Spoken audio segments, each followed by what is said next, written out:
So it's time for another segment called Therapy Works, and I'm here this morning with speech language pathologist Robyn Edwards, and we are going to speak about social thinking. Now, in one of the previous segments, we spoke about you just mentioned what social thinking, let's say briefly what social thinking is, but let's get in depth with it. What really is social thinking? Right. So part of being a speech therapist is not only working on a person's speech or articulation and their language, but also their pragmatic language. What that means is their social communication, what we're doing right now, right? But the back and forth. When I was first training to become a speech therapist, social communication was taught in a very rote manner. It was a lot of look at me, look at me. You know, it was boiled down to really teaching manners as opposed to the dynamic, changeable situation that is social communication. So it was more like a speak when spoken to type of way it was taught before. Yeah, and you know, that's not useful. That's not how we are in a social situation. There's no clear defined set of rules or boundaries when we're being social. Right. So how do you teach somebody to be social, right? I came across this treatment methodology called social thinking, and it breaks it down really nicely. It teaches somebody to analyze or think, understand what's coming at them, what's happening around them, interpret that, respond, and then adapt. So it's a very flexible framework. That seems complex to me. It is. It's not simple. Right. It's a deep learning that has to occur. You know. But being social is not simple. It's something that we take for granted because normally it's something that people learn innately. Right. All we need to learn how to be social is to be around other people. But that's not the case with everybody. Okay, so as you mentioned, it's not the case with everybody. Who is it that can benefit from this type of intervention? So this type of intervention was initially designed for kids with high functioning autism, or what we used to call Asperger's. Right. Right? It is a very language-based intervention. It requires, it's not appropriate for kids with no language or lower cognitive scores. As I mentioned, it was initially designed for kids with high functioning autism or people with high functioning autism. Okay. It's over 20 years old. It has since been expanded to include other diagnoses such as attention deficit hyperactivity disorder, sensory processing disorder, language delay, language disability.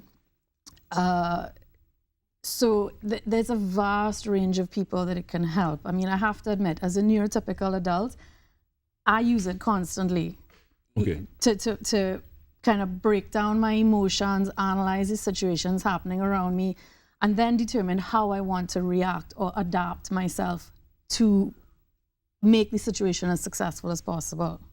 Okay, that sounds like there's a little bit of psychology involved in it. So I think initially it was a very psych-based, or this type of intervention was thought to be very psych-based. Right. But really, it's not so much psychology as it is teaching a person to think, teaching a person to understand, teaching a person to interpret the clues, the cues that are all around us, right, and then give back what is appropriate.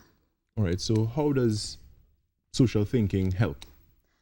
So how does it help? The ultimate goal of social thinking is for kids or for people to be able to learn and be part of a group comfortably. Right. Right? It is not a skill.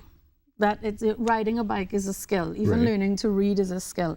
What we're trying to teach in social thinking is not a skill, but a methodology that a student can apply to as many situations as possible, right? Because no two social situations are the same. That's right. You know, you could run into somebody with one personality versus another personality, and you have to be mindful of how you respond to that person depending. And, you know, again, it comes so easy for a lot of us, but there are we take it for granted, apparently that is not so easy. Even down to the fact that being social, we think of it as just being two people or a group of people communicating, It's so much more than that. We are social. We have to use social thinking when we're by ourselves, when we are getting dressed in the morning. That's interesting. Yeah, we have yourself. to think what's going to be happening that day. What are the expectations that I have for my day? What are the expectations that people have of me? Right. How am I going to dress, act, be to fulfill those expectations? Right? So it starts even when you're alone. When you're reading a book, watching a movie, those are all, there's social embedded in that. We have to be able to read between the lines. We have to be able to understand what people's nonverbals, what their face is saying, what their body is saying, so that we can respond and adapt appropriately. Right. If our brain is missing any of those communications, our responses are going to seem unexpected or awkward. Okay. Yeah. All right. Well, so it's not only for people who are on the spectrum of different varying, let's say, no, I wouldn't want to call it disabilities, but varying places on the spectrum, spectrum of diagnoses. Yeah. Would it also be for somebody who is just antisocial? They just.